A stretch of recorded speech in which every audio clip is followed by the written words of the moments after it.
The dining room was quiet, save for the clinking of cutlery against porcelain. Camille stood by the kitchen doorway, anxiously watching as her husband's family took their first bites. She had spent the entire day preparing the meal: braised chicken with okra stew, roasted yams, and her late mother's signature cornbread. The flavors reminded her of home, of love, of something deeper than just food. But the silence around the table felt thick, judgmental. Sharon Porter, her mother-in-law, set down her fork with a dramatic sigh and looked around as if asking for confirmation. "Well," Sharon said, dabbing the corner of her mouth with a napkin, "I've had better.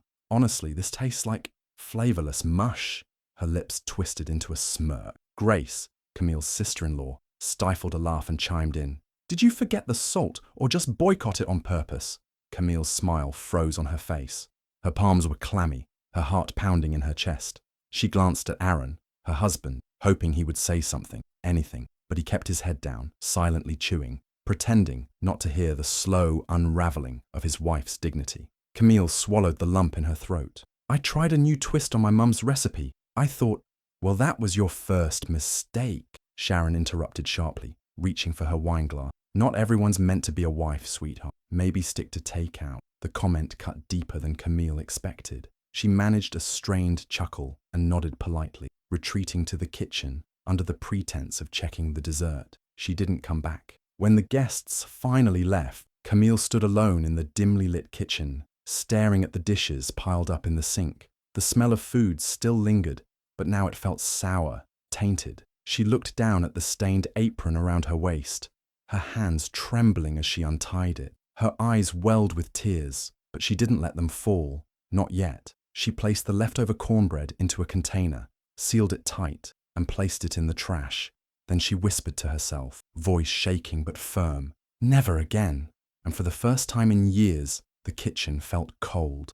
Camille Porter had always been quiet, not out of fear, but out of nature. Growing up in the dusty heat of rural Louisiana, she learned early that words weren't the only way to speak. Her mother, Alma, ran a humble food stall at the edge of town. From sunrise to sunset, Alma poured her love into pots of simmering gumbo and golden biscuits, always humming, always smiling, even when times were hard. Camille grew up watching, listening, learning. She understood the language of spice, of heat, of slow cooking and patient stirring. Food, to her, was sacred, the only inheritance her mother could give, and the only one she ever truly wanted. When Camille met Aaron at a cousin's wedding in Baton Rouge, he was different. Educated, polished, sweet in that city boy kind of way. He talked about dreams and New York skylines and doing more than just surviving. It was flattering. He made her feel like maybe her quiet life wasn't enough. Maybe she wasn't enough. Yet, they married in a small ceremony under a magnolia tree. Within months, Camille packed her life into 2 suitcases and followed him to the city. She left behind her mother's old stall, her friends, the familiar scent of fried catfish on Sundays. Alma had passed by then, and there was nothing left tying Camille to the town, except memories and a weathered recipe book scribbled with love. At first, life with Aaron was full of promises. He worked long hours at his finance firm, and she took care of their apartment like it was a shrine. She cooked, cleaned, supported him through his late nights, always believing her turn, her voice, would come. But something shifted. The more Aaron climbed the corporate ladder, the quieter he became at home. When Sharon, his sharp-tongued mother, came around, Camille would shrink. Sharon had a way of walking into a room and making it feel colder. She never raised her voice. She didn't need to. Her disapproval lived in smirks, in side eyes, in comments like, "That's not how we do things in our family." Camille learned quickly that nothing she did was ever good enough. Her clothes were too country, her hair too simple, and her food too ethnic. Grace, Aaron's older sister, was no better. She visited often, uninvited, bringing stories of her yoga retreats and brand-name diets. She'd poke around the kitchen, wrinkle her nose at the smell of Camille's stews, and whisper loudly about women who have too much time on their hands. Aaron never defended her. If anything, he asked her to let things slide for the sake of peace.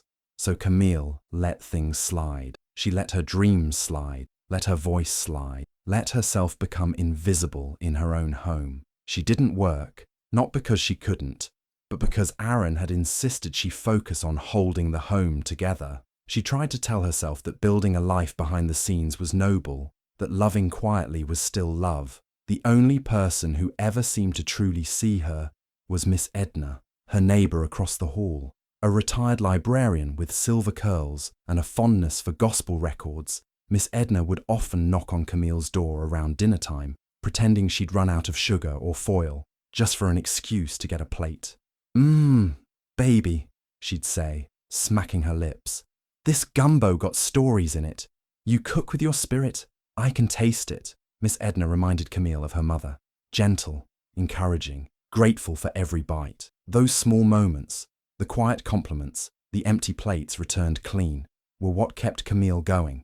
In a world where she felt forgotten, Miss Edna's belly was a place where her love was remembered. But it wasn't enough. Every day, Camille moved through the apartment like a ghost, ironing Aaron's shirts, scrubbing pans no one thanked her for, cooking meals only to have them mocked or ignored. Her life was a loop of unspoken sacrifices, of gestures unnoticed, of love given without return. She had sacrificed her past, her passions, and slowly she was sacrificing herself, and yet it still wasn't enough for them. Not for Sharon, not for Grace, not even for Aaron anymore. She stared at herself in the mirror some nights, apron stained, eyes tired, and wondered if she'd disappeared completely. Only the smell of her mother's cornbread ever brought her back. The knock came just after noon, 3 short taps on the door, then a pause, then 2 more. It was Miss Edna's signature rhythm, and Camille smiled faintly as she opened the door, wiping her hands on her apron. Miss Edna stood there holding a folded flyer and a mischievous glint in her eyes. "Don't be mad," she said before Camille could greet her. "But I signed you up for something." Camille furrowed her brow. "For what?" "This."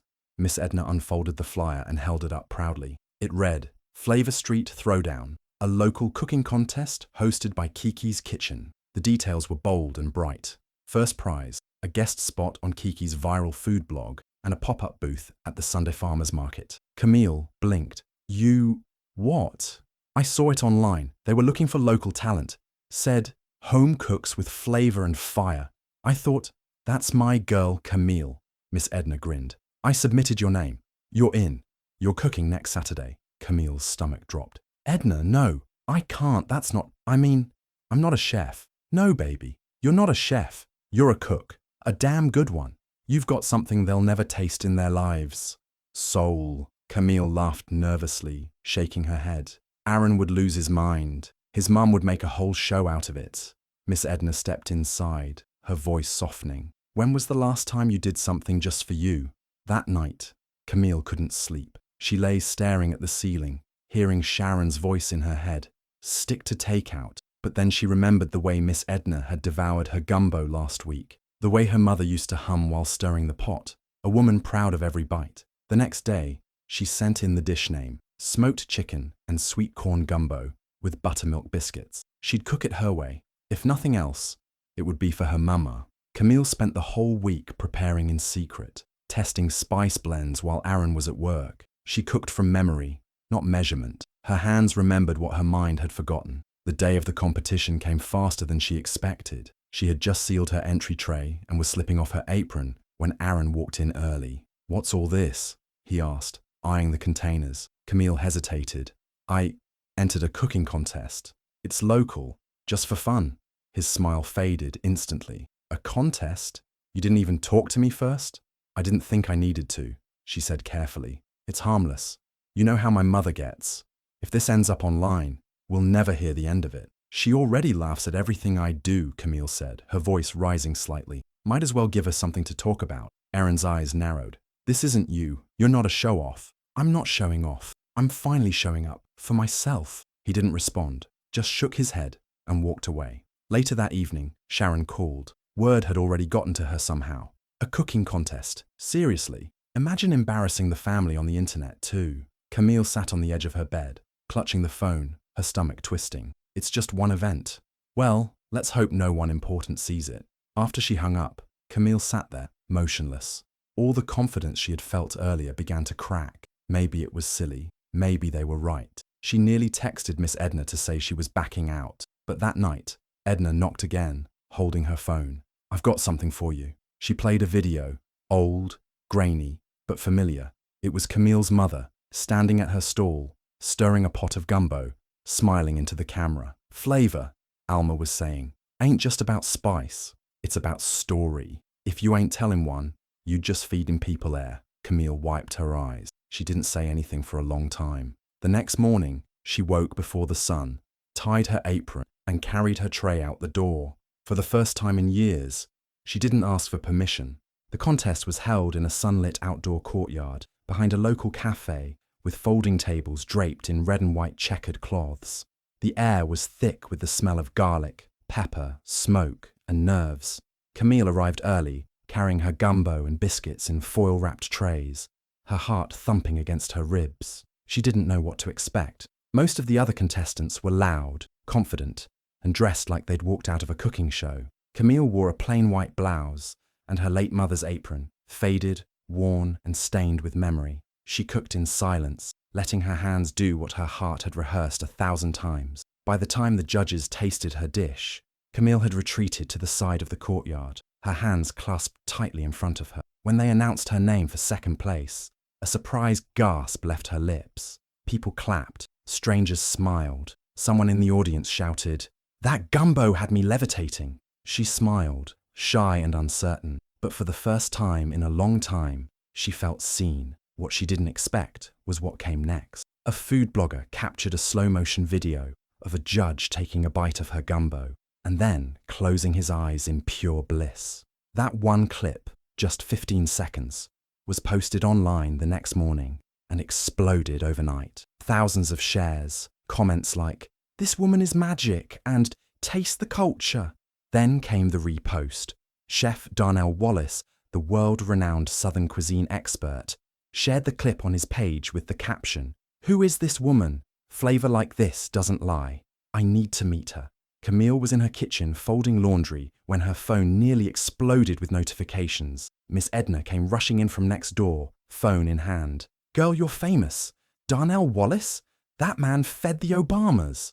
A day later, an invitation landed in Camille's inbox, a VIP invitation to cook at one of Chef Darnell's pop-up tasting events in Atlanta. All expenses paid, an honor few home cooks ever received. She stared at the screen, mouth open. Her fingers trembled as she tapped to read it again. When she told Aaron over dinner, he didn't smile. He didn't congratulate her. He frowned. "So, now you want to be some Instagram celebrity?" "It's just a pop-up," she said carefully. "It's one night. Why are you trying so hard to prove something? What happened to just being normal?" Camille's throat tightened. "I've been normal, Aaron. I've been invisible. I just want to do something that makes me feel like me," he scoffed. "So you want to embarrass me and my mother in front of the whole city?" She pushed her chair back. "I never needed your mother's approval. I needed your support." He stood up too, voice sharper now. "You think cooking gumbo makes you a star? This is ridiculous, Camille. You're not a chef. You're a housewife with too much time." Those words stung worse than Sharon's, because they came from the one person she thought still believed in her. That night, Camille didn't sleep. Instead, she opened an Instagram account under the name @QueenOfFlavor and began posting her recipes, small videos, handwritten notes, stories from her mother's stall. Within a week, she had 5,000 followers. Within 2, she had 10. People weren't just following, they were listening. They were tagging their own versions of her dishes, using her spice blend ideas, asking for more. Then came the offer from a local food truck co-op, a shared kitchen space, a spot in the city's weekend market, and a chance to turn her growing platform into something real. She brought the pamphlet home to Aaron. He didn't even read it, just tossed it back on the table. "Camille, what's next? You going to quit cleaning the house and hire an assistant? Don't forget who pays the bills." She looked at him, truly looked at him, and saw a man so worried about appearances he couldn't recognize joy when it danced in front of him. Word got around to Sharon and Grace, of course. They came over unannounced one Saturday, sat on Camille's couch, and tore into her like it was tradition. "A food truck?" Grace said, laughing. "What is this? A midlife crisis?" Sharon added, "Camille, come on. These people online, they'll forget you by next month. Stop embarrassing yourself." Camille didn't respond. She just stood there, arms crossed, staring at the two women who had never once lifted her up. That night, she cried. She cried until the pillow was soaked and her chest ached. She cried for every dream she buried, for every meal eaten in silence, for every smile she faked at that dinner table. The next morning, Miss Edna came over with a plate of biscuits and sat beside her on the porch. "You okay, baby?" Camille shook her head. Miss Edna patted her knee. "Let me ask you something. How long you been feeding these people? Your husband, his mama, his sister, seasoning up their lives, their egos, their peace." Camille wiped her eyes. Miss Edna leaned closer. The air inside the Atlanta rooftop venue buzzed with energy. Sous chefs shouting commands, pans sizzling over open flames, and guests laughing as they sipped cocktails and sampled southern delicacies under fairy-lit canopies. Camille stood quietly behind her station, a cloth in one hand, ladle in the other, trying to steady her breath. She had made her smoked chicken and sweet corn gumbo again, the dish that had carried her this far, the one that still smelled like her mother's kitchen on a rainy Sunday. Chef Darnell Wallace moved through the venue like royalty in a denim apron, his signature salt and pepper beard trimmed and glowing under the warm lights. He greeted each cook personally, tasted each dish with reverence. When he reached Camille, he stopped mid-step. "You must be the Camille Porter," he said with a grin. "The one with the viral gumbo and a story everyone keeps sending me." Camille tried not to stammer. "That's me, sir." He picked up a spoon, tasted the gumbo, closed his eyes, let the flavors settle. "Damn," he said softly. "That's soul right there." Camille's lips trembled. "It's my mama's recipe, but I added some things that felt like me." Chef Darnell nodded, serious now. "Flavor doesn't lie, Camille. This dish, it tells a story. I'd be honored to feature it at my restaurants, not as a footnote, as a signature." She stood frozen for a second, not sure she heard him right. "I want to mentor you," he continued. "Show you the ropes, help you build a brand. This gumbo, it could be a household name." Tears welled up in her eyes, but she held them back. "Thank you," she whispered. "Thank you so much." The next morning, the internet exploded again. But this time, it wasn't just foodie blogs. Local TV picked it up. Camille's picture, hair wrapped in a scarf, holding a bowl of steaming gumbo, was everywhere. Local wife turned culinary star, queen of flavor, to be featured in national restaurant chain. She didn't even have time to process it all before Sharon came storming through the front door like a thundercloud. "Is this some kind of stunt?" Sharon snapped, holding up her phone. "You plastering our family name across blogs and breakfast shows like you're some celebrity." Camille calmly looked up from her seat at the kitchen table. "It's not a stunt. It's a moment." "Of course it is," Sharon sneered. "You always were calculating. This was your plan all along, wasn't it? Use Aaron's name. Use our reputation. Play the poor country girl card until the world pities you." Camille stood slowly, her hands steady. "I've never needed your name," she said. "And trust me, nobody pities me." That's when Aaron walked in, phone still in hand, his expression unreadable. "You've changed," he said quietly, almost disappointed. Camille met his eyes, something inside her finally clicking into place. "No," she said. "I just stopped letting you and your mother dim my light." His face flickered, a blend of shame, confusion, and something she no longer felt responsible for fixing. That night, Camille sat at her laptop and filled out the paperwork online. Separation. She wasn't afraid anymore. She wasn't waiting for validation. She told Aaron the next morning, and he didn't fight her. He just stood there, jaw clenched, watching her pack her recipe journals and spice kits into a box. A few days later, Grace sent her a passive-aggressive text, mocking one of Camille's Instagram cooking reels. "Cute," it read. "Still chasing your little hobby dream?" Camille didn't reply right away. She waited until her trademark registration came in the mail. Then she messaged back with a screenshot. "Trademark approved. Queen of Flavor trademark, Camille Porter." Her message was just one line. "Mock all you want, but guess who just trademarked Queen of Flavor?" She didn't wait for a response. She didn't need one. The food truck was wrapped in a deep mustard yellow with hand-painted flourishes in warm red and cream. Across the top, in bold cursive letters, it read, "Queen of Flavor, Southern Fusion by Camille Porter." Beneath it, a smaller tagline read, "Born in the Bayou, perfected with fire." The line wrapped around the block.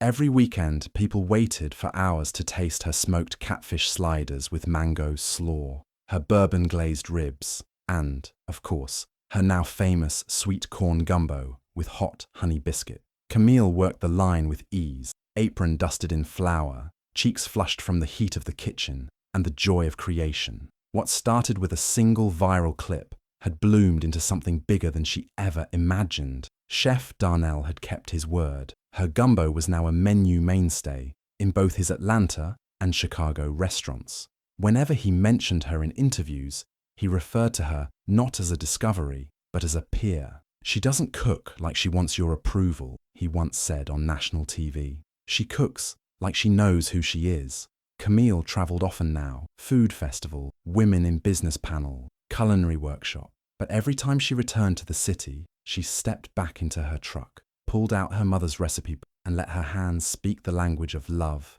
and resilience. She told her story everywhere she went, not with bitterness, but with truth, about the years she spent in silence, the way she lost herself in sacrifice, the night she found her voice through gumbo. Other women came forward, tears in their eyes, saying they saw themselves in her journey. At night, when the truck closed and the last crumb was served, Camille would sit on the back step with a cup of chicory tea and remember Alma's voice. "Feed them love, and they'll never forget you." One Saturday afternoon, during a particularly busy shift, she spotted a familiar face in the line. Aaron. He looked different, paler, like a man who'd spent the last few months sitting with silence and regret. He waited patiently, holding a bouquet of calla lilies, her favourite. When he reached the window, Camille didn't flinch. "Hey," he said softly. "Congrats on everything." "I mean it," she nodded. "Thanks. I saw the article in Southern Living. They called you the next big name in Southern cuisine." Camille smiled politely. That was kind of them. He handed her the bouquet through the window. "I've been thinking a lot. I miss you, Cam. I miss us."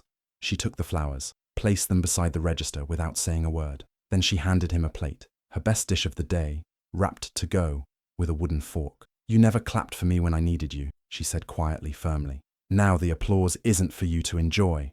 Aaron stared at her, wounded but understanding. He nodded slowly, took the plate, and walked away. Camille turned back to the kitchen, steam rising from her pots, the line still growing. There was no time to look back, not when the world had finally begun to taste what she was made of. The porch light cast a soft glow across the steps as Camille climbed them, suitcase in hand, heels clicking gently against the wood.